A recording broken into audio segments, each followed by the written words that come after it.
Good morning, students. আজি মই নৱম শ্ৰেণীৰ ছাত্ৰ-ছাত্ৰীসকলৰ বাবে চোৰ ধৰা পাঠটি বুজাবলৈ লৈছো। তোমালোকে নিজৰ পাঠ্যপুথিসমূহ উলিয়াই লোৱা। চোৰ ধৰা এই পাঠটি মহাপুৰুষ শ্ৰী শ্ৰী মাধৱদেৱ বিৰচিত। এই পাঠটি হৈছে এটি ঝুমুৰা। ঝুমুৰা কাক কয়? যে ঝুমুৰা হৈছে যে কোনো এটা বিষয়বস্তু বা ঘটনাৰ ক্ষুদ্ৰ পৰিস্থিতি এটাক লৈ লিখা এখন নাটক। আৰু মহাপুৰুষ মাধৱদেৱে এই চোৰ ধৰা পাঠটোত শ্ৰীকৃষ্ণৰ চতুৰালিৰ বিষয়ে অকণমান আভাস দিছে। আৰু তোমালোকে সেই পাঠটি মই অসমীয়ালৈ অনুবাদ কৰি দিলে খুব আনন্দ পাবা যে শ্ৰীকৃষ্ণৰ সৰু কালৰ কেনেকুৱা চতুৰালিবিলাক আছিল। কৃষ্ণ হৈছে ত্ৰিজগতৰ পতি। তেওঁ হৈছে বিশ্বৰ পালন কৰোতা। তেওঁ বিশ্বখনক কি কৰিছিল? যে দুষ্টক দমন কৰি শান্তক পালন কৰিছিল। আৰু সেই কৃষ্ণৰ এই চোৰ ধৰা পাঠটিত তেওঁৰ সেই সৰুকালিৰ এটি ক্ষুদ্ৰ অংশ আমাক ইয়াত দাঙি ধৰিছে আৰু মই তোমালোকক সেই পাঠটি বুজাবলৈ চেষ্টা কৰিছো। কথা গোপী বোলে হে মাই যশোদে তুহু তাপত এজহ। গোপীয়ে কৈছে হে মাই যশোদা তুমি দুখ ত্যাগ কৰা। হামু তুহাৰী বালক কানাই দেখল। মই তোমাৰ বালক কানাই অৰ্থাৎ কৃষ্ণক দেখিছো। এক গোৱালিক লয়নো চুৰি কৰিতে ঘৰমহ পৈখল।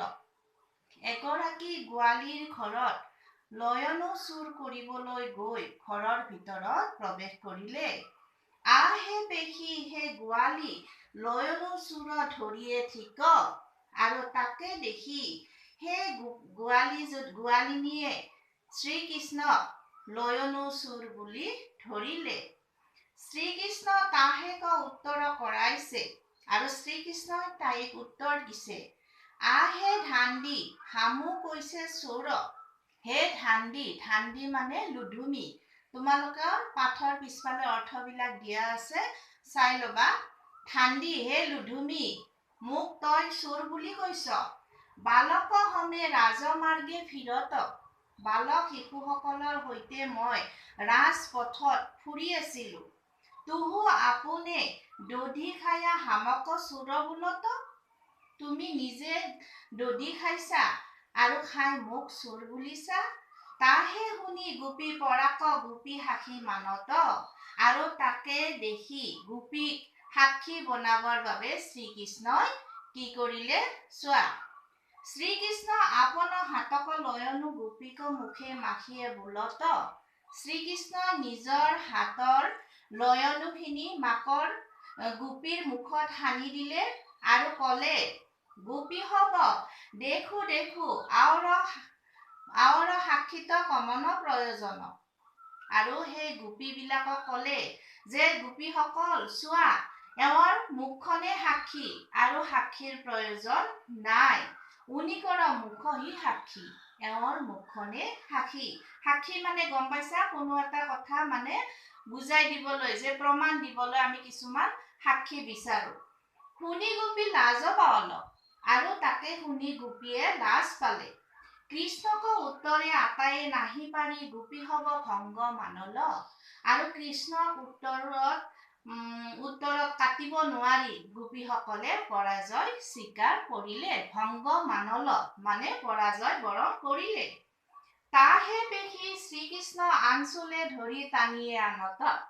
আৰু তাকে দেখি শ্ৰীকৃষ্ণই গোপীৰ এই আঁচলত ধৰি টানি আনিলে আৰু ক'লে গোপী কাতৰকয় বোলত। হে কানাই তুহু হামাক চাৰহ। আৰু গোপীয়ে কাতৰ কৰি হাতযোৰ কৰি ক'লে হে কৃষ্ণ কানাই তুমি মোক এৰি দিয়া, চাৰহ এৰি দিয়া। তুহাক হামু লয়নো দেয়ব। তোমাক মই লয়নো দিম। তাহে শুনি শ্ৰীকৃষ্ণ গোপীক চাৰল। আৰু তাকে দেখি কৃষ্ণই গোপীক এৰি দিলে। গোপী কৃষ্ণক লয়নো দেলহ। আৰু গোপীয়ে কৃষ্ণক লয়নো দিলে। শ্ৰীকৃষ্ণ তাহেক ভোজন কয় কহু আনন্দে নৃত্য কয়ল। আৰু শ্ৰীকৃষ্ণই সেইখিনি ভোজন কৰি অৰ্থাৎ খাই কলে আৰু আনন্দৰে নৃত্য কৰিলে। আহে মাই যশোদে তুহু কি পুণ্য কয় শ্ৰীকৃষ্ণ পুত্ৰ পাৱল। হে মাই যশোদা তুমি কি পুণ্যৰ বলত শ্ৰীকৃষ্ণক পুত্ৰ ৰূপে পালা। এইখিনি কথা সেই গোপীজনী যিজনীক যশোদাই লগ পাইছিল বাটত আৰু কৃষ্ণৰ বতৰা দিছিল যে কৃষ্ণ গোৱালিপাৰাত আছে, সেই গোপীজনীয়ে যশোদাক কৈছিল, শ্ৰীকৃষ্ণ হব গকুলবাসীক আনন্দ কৰায় ঠিক। শ্ৰীকৃষ্ণই সমগ্ৰ গকুলবাসীক আনন্দ দি আছে। অব তুহাৰী কানাই বহুত চোৰ চাতুৰিয়ে গোপীক ভংগ কৰাই নানাবিধ কৌতুক নৃত্য কৰিয়ে ঠিক। আৰু তাত তোমাৰ পুত্ৰই কানাই অৰ্থাৎ কৃষ্ণই কি কৰিছে যে নানাবিধ নৃত্য কৰি গোপীসকলক আনন্দ দি আছে। ইহা জানি হে মাই চিন্তা শোক সাৰহ। ইয়াকে জানি তুমি হে মাই যশোদা তুমি চিন্তা এৰি দিয়া। অৰ্থাৎ কৃষ্ণক বিচাৰি নাপাই মাক যশোদাই ব্যাকুল হৈ চিন্তিত হৈ কৃষ্ণক বিচাৰি ফুৰিছিল আৰু বাটত সেই গোপীজনীয়ে তেওঁক কৃষ্ণৰ সম্ভেদ দিছিল। আৰু এইখিনি কথা আমাৰ ঝুমুৰাৰ আৰম্ভণি। তাৰপিছত ঝুমুৰা তোমালোকে জানা যে সূত্ৰধাৰে গোটেই কাহিনীটোৰ আঁত ধৰে। এতিয়া সূত্ৰধাৰে কি কৈছে চোৱা। সূত্ৰধাৰ তদনন্তৰে যশোদা আপোন পুত্ৰক শুভবাত শুনিয়ে কহু গোপীক ভংগ কৰাই নানাবিধ কৌতুক নৃত্য কৰিয়ে ঠিক। আৰু তেতিয়াই যশোদাই নিজৰ পুত্ৰৰ শুভবাৰ্তা শুনি গোপীক যাবলৈ দিলে আৰু তেওঁ গৈ শ্ৰীকৃষ্ণক সেই ঠাইত উপস্থিত হৈ নৃত্য প্ৰদৰ্শন চাই থাকি ইহা শুনি চিন্তা শোক তেজিয়ে পৰম হৰষিত হৈল। আৰু সেই কথা শুনি দেখি যশোদাই পৰম আনন্দিত হল। হৰষিত মানে আনন্দিত হল। কথা যশোদা বোল হে মাই গোৱালি কোনো ধামে হামাৰ বালক ঠিক তহি হামাক নিয়া যাব। আৰু যশোদাই কলে হে মাই গোৱালি কোন ঠাইত মোৰ বালক কৃষ্ণ আছে তুমি তালৈ মোক লৈ যোৱা। সূত্ৰ ওহি বুলি গোপী যশোদা সহিত গয়া গোৱালি হবক ধামে শ্ৰীকৃষ্ণক দেখাৱল। আৰু এনেদৰে যশোদাই গোপীৰ লগত গৈ গোৱালিপাৰাত শ্ৰীকৃষ্ণ গোৱালি হবৰ লগত দেখা পালে। শ্ৰীকৃষ্ণ গোৱালি হবক মধ্যে নৃত্য কৰি ঠিক। আৰু শ্ৰীকৃষ্ণই সেই গোৱালীসকলৰ লগত তাত নৃত্য কৰি আছিল। আপোন পুত্ৰক দেখিয়ে যশোদাক হব শৰীৰ জোৰাৱল। আৰু নিজৰ পুত্ৰক দেখা পাই যশোদাৰ যেন শৰীৰটো হাত পৰি গল, বুকুখন জোৰ পৰি গল। কৃষ্ণক কোলে কৈয়ে গলে বান্ধি চুম্বন কৈয়ে পৰম আনন্দ পাৱল। আৰু শ্ৰীকৃষ্ণ কোলাত ললে আৰু গলত বুকুত বন্ধন অৰ্থাৎ বান্ধি ললে, বুকুত সাৱটি ললে আৰু তেওঁক চুম্বন কৰিলে, চুমা খালে আৰু খাই তেওঁ পৰম আনন্দ লাভ কৰিলে। শ্ৰীকৃষ্ণ মাওক স্তনপান কৈয়ে মাওক বদন নিদেখি কান্দি কান্দি গোপী হব বৃত্তান্ত শুনাৱল। আৰু শ্ৰীকৃষ্ণই মাকৰ স্তনপান কৰি মাকৰ মুখলৈ চাই কান্দি কান্দি গোপী সকলৰ সকলো কাহিনী শুনালে।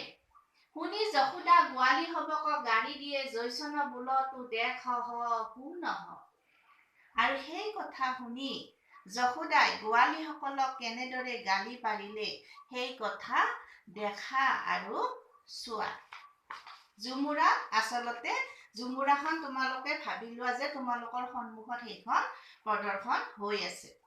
কথা যশোদা বোল আহে ধান্দি গোৱালি হব দাসীক দাসী তুহু হব হামাৰি উহি বালক কৃষ্ণক চোৰ বুলিয়ে কলংক কৰিছি। আৰু যশোদাই কি কৰিছে সেই গোৱালীসকলক গালি পাৰিছে ধান্দি অৰ্থাৎ লুধুমি। আৰু কি বুলি গালি পাৰিছে দাসী।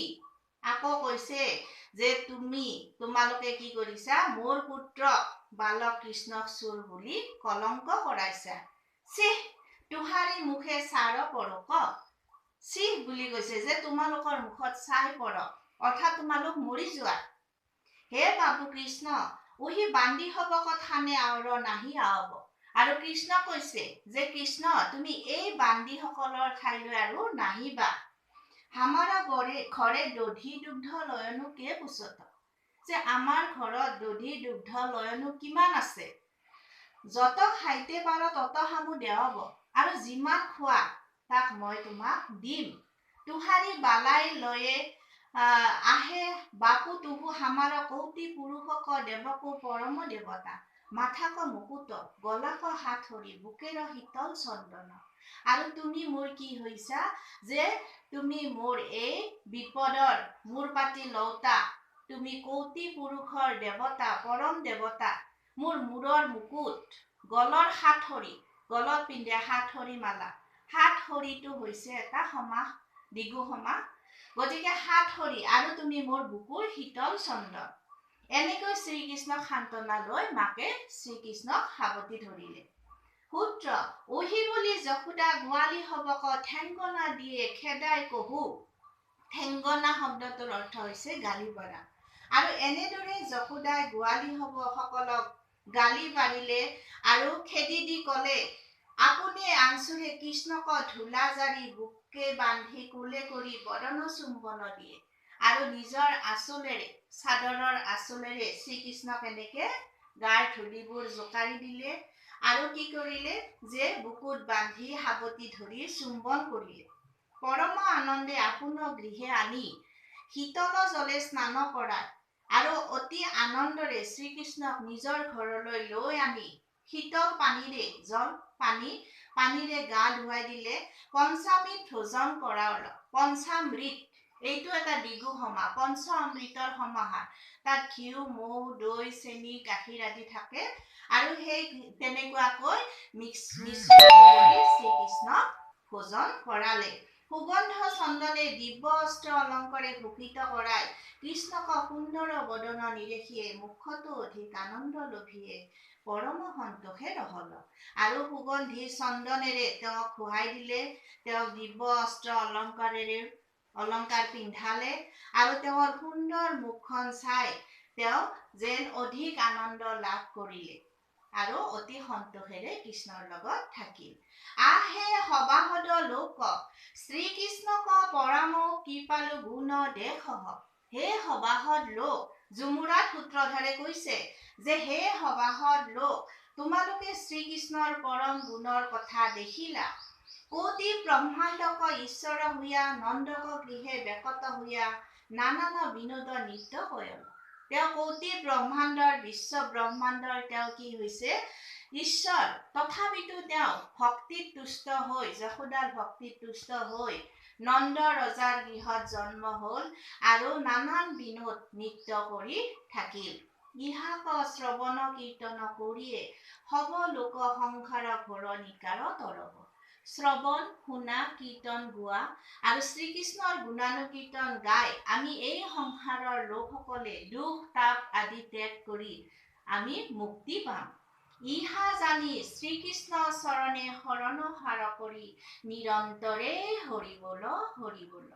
আৰু ইয়াকে জানি শ্ৰীকৃষ্ণৰ চৰণত শৰণ লৈ আমি কি কৰিছো, নিৰন্তৰে আমি হৰি বল বুলি উচ্চাৰণ কৰিছো। গতিকে এইখিনি মূল পাঠৰ অসমীয়া ভাঙনি। ইয়াৰ পিছত মই তোমালোকক এই পাঠটোৰ গোটেইখিনি কুৱেশ্যন আলোচনা কৰিম।